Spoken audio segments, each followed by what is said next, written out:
first. I'll come to you, sir. Radio France Internationale, je voudrais juste savoir si c'est un peu tôt, mais s'il reste une image de ces 7 matchs de ce mois ici, ça serait laquelle? Bon, on a plusieurs images, surtout nous, c'est surtout chacune de nos victoires. Le peuple marocain qui sort dans la rue, et aussi le fait que Sa Majesté aussi soit sorti fêter les victoires dans la rue avec le peuple, ce qui montre que on a eu un impact extraordinaire et qu'on a réussi à tous se réunir pendant un mois. Voilà, c'est vraiment l'image que j'ai de cette Coupe du Monde. In the corner.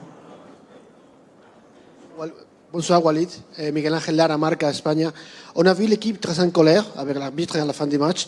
Et pensez-vous que le Maroc n'était pas respecté dans les derniers matchs? Merci. Non. Quand on perd, on est toujours déçu. On est toujours un peu énervé. C'est les compétiteurs. Manque de respect, je pense pas. Il y a des erreurs partout à chaque fois. C'est ce qu'on dit. On respecte les arbitres, on respecte l'arbitrage. Nous, on va se concentrer surtout sur ce qui nous a manqué. Pourquoi on n'a pas réussi à gagner les 2 derniers matchs? Et pour progresser, se cacher derrière l'arbitrage, c'est pas marocain. On laisse la fédération toujours s'occuper de ces détails-là, mais nous, les sportifs, on réagit à la fin du match, mais avec le recul, on n'a pas été à notre niveau comme on le voulait, surtout en première mi-temps. Donc c'est ce qui m'intéresse. At the back there.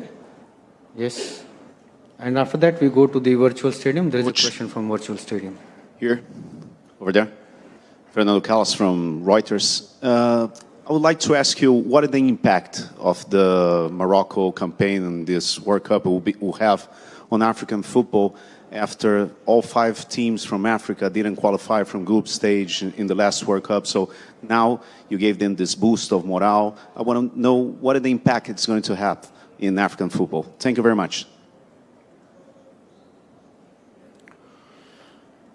Je pense que c'est pour ça que je dis que demain, je pense qu'après la finale, on fera le bilan et on se rendra compte que la campagne du Maroc, elle a été extraordinaire.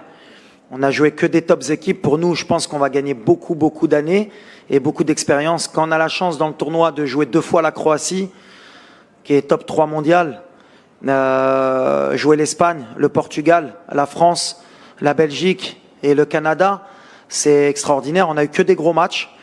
Je pense qu'on a montré un beau visage qu'en Afrique on travaille et qu'on commence à revenir, qu'on a appris. Et maintenant, ça ne veut pas dire qu'on sera peut-être beaucoup plus fort, mais il faudra apprendre, comme nous on a appris du Ghana en 2010 de leur quart de finale, pour passer un cap. En tout cas, l'objectif des Africains et du Maroc, c'est un jour, Inch'Allah, de gagner la Coupe du Monde. Et aujourd'hui, je pense que nous, on a appris beaucoup de la demi-finale et du match de classement. Maintenant, ça va nous mettre beaucoup plus de pression. Et ça va peut-être aussi mettre de l'émulation en Afrique pour que tout le monde espère faire le même parcours. Et tant mieux pour nous parce que voilà, on a un continent de football. Les Africains aiment le football. Et aujourd'hui, je pense que le Maroc a montré qu'on est capable et qu'on n'est pas loin. Parce que voilà, les matchs, on les a perdus sur des détails. Ça veut dire qu'aujourd'hui, la différence entre les pays européens et africains, il y a plus lieu d'être. Ça va jouer sur des très petits détails. Donc je pense que c'est ça qui va aider le football africain. Can we bring the microphone here in the front, second row?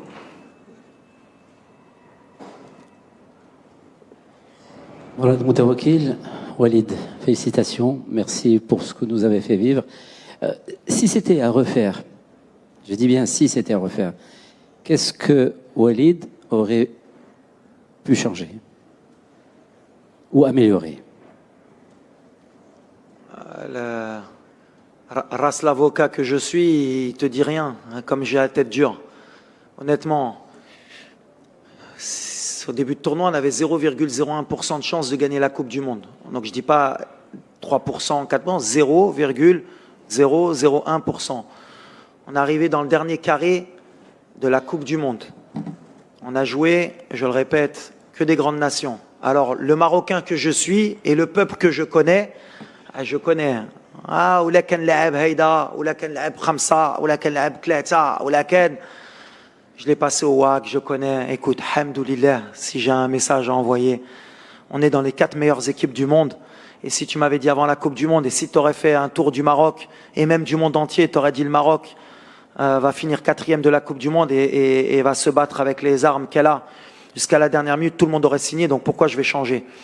On rêvait de passer le premier tour au départ. Aujourd'hui, on est des demi-finalistes et avec la tête haute, donc j'ai rien à changer. Par contre, pour 2026, si je dois encore être ici, bien sûr que j'aurai plus d'expérience et peut-être qu'on changera certaines choses. Mais tu verras qu'en 2026, peut-être qu'on se rendra compte de ce qu'on a fait en 2022. Il faut respecter le football. Ce qu'on a fait, c'est extraordinaire. Les joueurs, j'ai rien à leur reprocher, se sont battus jusqu'au bout. On leur reprochait de pas mouiller le maillot avant. Aujourd'hui, je pense qu'ils ont montré qu'ils se battaient jusqu'à la dernière minute pour leur pays. Et après, il faut accepter le football. Aujourd'hui, il y a des nations qui sont plus fortes que nous.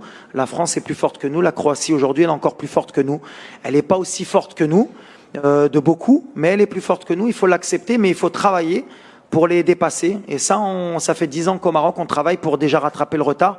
Aujourd'hui, on a montré qu'on n'était pas loin. Donc, si j'avais quelque chose à changer, rien. We'll take 2 more questions, one here and one this gentleman.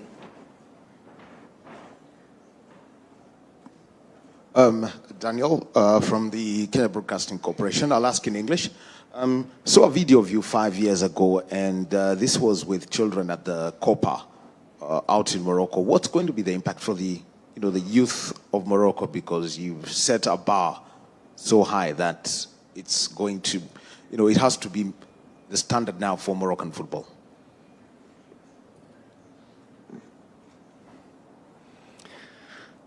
Alors moi, c'est quelque chose qui me touche énormément, toutes ces vidéos, de voir justement les enfants, parce que pour nous, pour moi, le football, ça fait rêver les gens, et c'est surtout les enfants, ça leur donne beaucoup d'espoir. Et je pense qu'aujourd'hui, non seulement au Maroc, mais en Afrique et même dans beaucoup de pays dans le monde, je pense qu'on a réussi à faire rêver quelques gamins qui peut-être, dans certains endroits du monde, peuvent rêver de devenir footballeurs professionnels et accéder à cette Coupe du Monde et de faire une performance. Donc ça n'a pas de prix, c'est ce que je dis, c'est beaucoup plus qu'une victoire en Coupe du Monde, ce qu'ont fait les joueurs. Maintenant, l'impact que ça va avoir sur notre pays, c'est que la barre, comme vous l'avez dit, elle va être élevée. Et donc l'attente de la part de nos supporters, elle va être peut-être beaucoup plus élevée, il va y avoir beaucoup de pression. Donc aussi, c'est mon travail aussi de, comme je l'ai dit tout à l'heure à Morad, de revenir un peu les pieds sur terre et de se dire ce qu'on a fait, c'est extraordinaire. Alors je ne sais pas quand est-ce qu'on le refera, mais on aura envie de le refaire. Et même un pays africain sera compliqué peut-être de revenir en demi-finale, mais nous, l'objectif pour nos pays, c'est maintenant de passer les premiers tours, comme l'a fait le Sénégal, comme on l'a fait nous, et de revenir à chaque fois dans les huitièmes de finale, les quarts de finale. Et avec ce genre de performance, un jour, on pourra gagner la Coupe du Monde. Parce que une fois, Mourinho parlait de l'ADN à Manchester United, il existe aussi en équipe nationale. Pourquoi les Européens, ils sont encore présents, et la Croatie, aujourd'hui, elle arrive encore à nous battre et qu'elle a la 3e place, c'est parce qu'elle a cette expérience. Elle participe toujours à la Coupe du Monde. Et à force de participer à la Coupe du Monde et de faire ce genre de match, ça te permet d'apprendre. Ça te permet d'apprendre aussi à tes gamins de voir ce genre de match et d'apprendre et de grandir et de revenir plus fort. Et nous, le problème de l'Afrique, et sans critiquer, c'est qu'on ne peut pas, nous, avoir 5 pays africains qui participent avec le nombre de pays qu'on a. Et par exemple, quand on voit que l'Égypte n'a pas participé, le Nigeria, on a l'Afrique du Sud, on a le Mali, et à chaque fois, pour se battre déjà pour revenir, c'est compliqué pour nous. Maintenant, je pense qu'on aura 9 participants, ça va nous permettre d'apprendre, et je pense que dans 15-20 ans, je suis persuadé qu'une équipe africaine gagnera la Coupe du Monde, parce qu'on va revenir et on aura appris. Et l'ADN, ce que ça va apprendre à nos gamins, ça va donner un ADN de football. Et je pense que même eux, devant leur télé, ils ont appris des détails qu'il faut pour aller gagner une compétition telle que la Coupe du Monde. There is a question from the virtual stadium, coach. You can see on your tablet. There is a question from virtual stadium.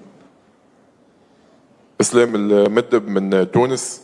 في البداية سيد وليد الركراكي أريد أن أقدم اعتذاري لأني شككت في أحد الندوات السابقة في قدرة المنتخب المغربي وعلى رفع كأس العالم. أثبتتم اليوم بوصولكم لنصف النهائي أنك على حق وأن الحلم مشروع. سؤالي هو: هل تعتبر هذا الجيل للمنتخب المغربي هو الأفضل في تاريخ الكرة المغربية، الكرة الإفريقية والكرة العربية؟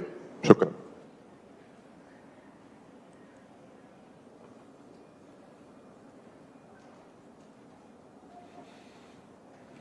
Non, vous n'avez pas à vous excuser. Les doutes qu'on avait avant cette compétition, tout le monde les avait, que ce soit sur les pays africains ou sur les pays en général arabes. On a un palier à passer. Aujourd'hui, c'est bien. Mais comme j'ai dit, on n'a rien fait. Il faut bâtir sur ça. Aujourd'hui, on a juste prouvé que c'était possible. Avec du travail, avec de l'envie. Et les joueurs, ils ont donné le maximum. Mais ça doit servir d'exemple pour plus tard, que ce soit le Maroc ou un autre pays africain, reviennent plus fort, c'est ce que j'ai dit. Et cet ADN, on le construit pas que le Maroc pour le Maroc, on le construit nous pour notre continent. J'espère que tout le monde aura appris de cette expérience et de cette compétition pour qu'un jour, une équipe puisse réaliser le rêve de tous les Africains. Nous, on a buté en demi-finale, le Ghana avait buté en quart de finale avant, le Cameroun, le Sénégal.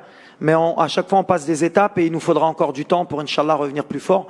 Mais vous n'avez pas à vous excuser parce que je pense que vous n'étiez pas le seul. Et même dans mon pays, il y avait beaucoup de gens qui n'y croyaient pas. Après, voilà, nous, on s'est battus pour prouver le contraire.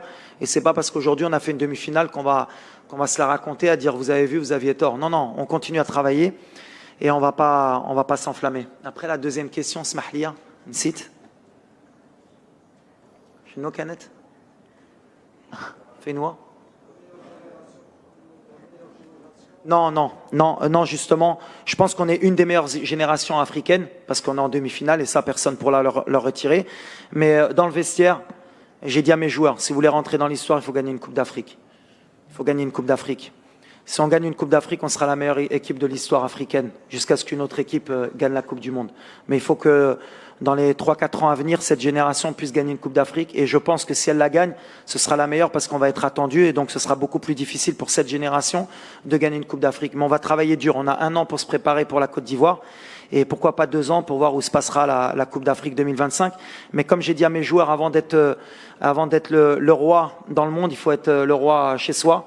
Et d'abord, il faut dominer dans notre continent. Alors, c'est peut-être un discours un peu agressif de ma part, mais on est ambitieux et on a envie de le faire.